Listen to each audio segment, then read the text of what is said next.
I find that interesting when you go back and revisit something that you worked on in the past. And as a songwriter, you probably write with emotion. Did you need to really dramatically change a lot of the sentimentality of those songs, or do you really feel it was more of changing instrument sounds and stuff? Well, the original masters, the songs and the vibe of them was captured at the time. We recorded them in Sunset Sound in Los Angeles, in Hollywood, which is the same place that the Stones recorded and Zeppelin recorded. So the original tracks and everything and the vibes were there, but the production wasn't there. And frankly, my ear back then wasn't as advanced as it is now, and I couldn't hear things back then for the songs that I can hear now. So it was actually a blessing to be able to have the original songs and make the album that I would love to have made 20 years ago, but didn't have the opportunity. So it was a great opportunity to close the chapter on that and actually produce those songs and record those songs, add other tracks, add other instrumentation and strings and so on, to actually have a final product which sounds exactly as I heard it in here, which and it wasn't there 20 plus years ago. So I was grateful of that opportunity. That's so great. I know earlier you mentioned the time of the 1980s going into the 90s and how the music Mm. scene kind of shifted towards grunge. What that did affect a lot of bands. What did you find in your life, not just in your music life, but in your personal life?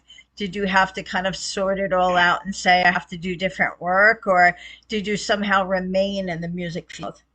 No, I knew before it came what was going to happen because the writing was on the wall.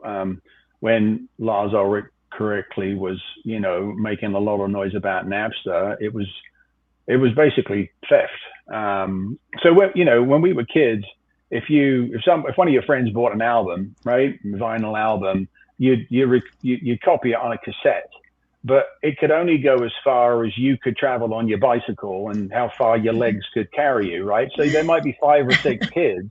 You'd all get different albums, and there'll be five or six kids that all get different albums, and because you're a kid, you don't have any money, and then you share all of those. Well, I remember Steve Jobs being on the front page of Rolling Stone with an iPod, and I remember knowing at that point in time that this is over because one click and it's global, and all the revenue from record sales was going to disappear. And I saw that a year or two before it was going to happen, and I was like, yeah, this isn't going to work for me.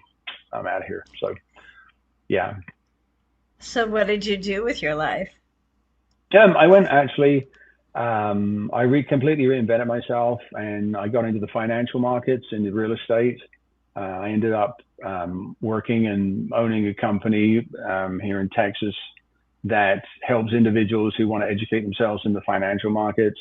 Prior to doing that, I raised money for movies and Hollywood Reg D 504 stock offerings. I raised money for Carnival Cruises, and did a lot of different things that took me down the path of kind of where I am now. So this music project, and I'm a real estate investor and do a number of different things. So this music project was something that happened completely out of the blue. Being able to re-record these songs and add to production to them that I could hear was really a gift. And I said to someone yesterday, and because it's the best analogy that I can think of, it's a little bit like at the end of Christmas Day, there's a gift at the back under the tree which everybody has missed and people have forgotten about, and it's yours and it's got your name on. And that's exactly what this was for me, because I wasn't looking for it, I wasn't seeking it. I hadn't been playing actively for a number of years, and it came out of the blue, and it afforded me the opportunity to get back into a proper studio here in Dallas, Empire Studios, with Alex Gerst, who's the owner, who engineered the material with me. He's also a great drummer, so he put drums on some scratch tracks that we had, and we turned those into songs. That was one of the five songs that that I completely forgotten that Paul and I had written together. Some of them which were actual singles, and I can't believe that that they weren't on the original pressing.